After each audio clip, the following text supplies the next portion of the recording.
राजा, आम्ही आमच्या पुत्राच्या वियोगानं मरतो,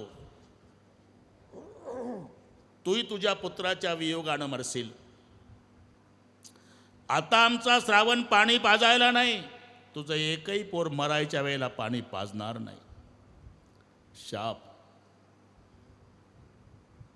मायबापाच्या आशीर्वादामध्ये जी ताकद आहे, म्हणून प्रभूजी प्रातकाल उठके रघुनाथा, मातु पितु गुरु नावई माथा.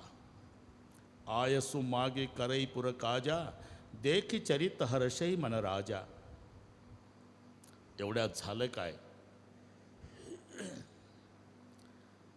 गाधी तनय मन चिंता व्यापी. विश्वामित्राच्या पित्याचं नाव गाधी मुनी. अनेक वेळा यज्ञाचं आयोजन केलं, पण सगळे राक्षस यज्ञाचा विध्वंस करतात. आणि म्हणून विश्वामित्राच्या लक्षात आलं की प्रभूचा अवतार झालेला आहे. मग विश्वामित्र मनोरथ करीत करीत करीत करीत अयोध्येकडे यायला निघाले. बहुविधि करत मनोरथ, जहत लागी नहीं पार. करी मज्जन शरयु जल, गए भूप दरबार. सियावर रामचंद्र की जय. शरयूमध्ये स्नान करतात. राजा दशरथजीला कळालं, सेवक पडत आले. महाराज,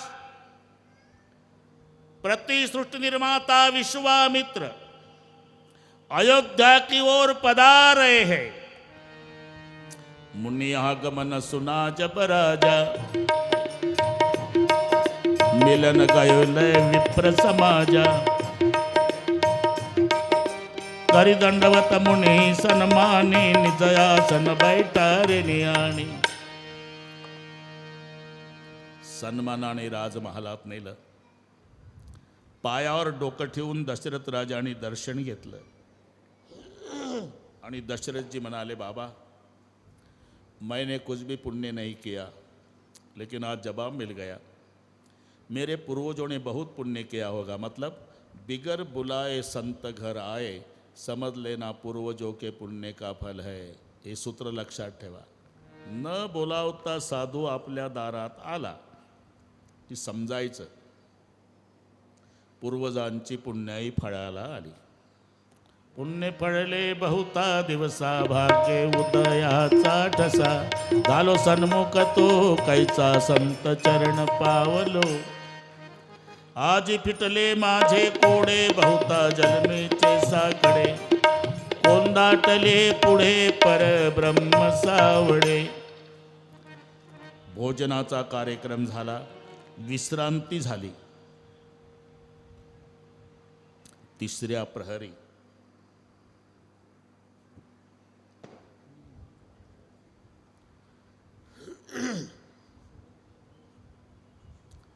अति नम्रतेनं दशरथजी विचारतात, केही कारण आगमन तुम्हारा, कसं येणं केलं? असुर समूह सतावही मोही, मै जाचन आय नृपतेही. अनेक वेळा यज्ञाचं आयोजन करतोय राजा,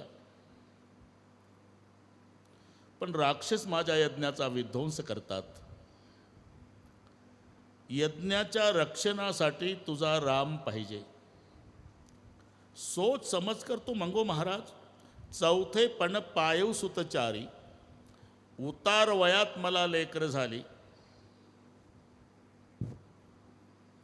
त्यातला ज्येष्ठपुत्र राम. माझा प्राण घ्या, पण राम नाही देणार. कशामुळे झाला मुलगा? यज्ञ यागादी क्रिया करून झाला. कोणी केला यज्ञ?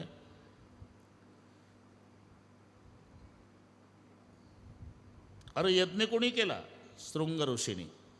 मग आमच्याच पैकी एका ऋषीनं यज्ञ केल्यामुळे तुला 4 लेकर झाले. यज्ञापासून झालेल्या 4 पैकी एक ऋषी यज्ञाच्या रक्षणासाठी त्यातला एक मागतो. काय जातं?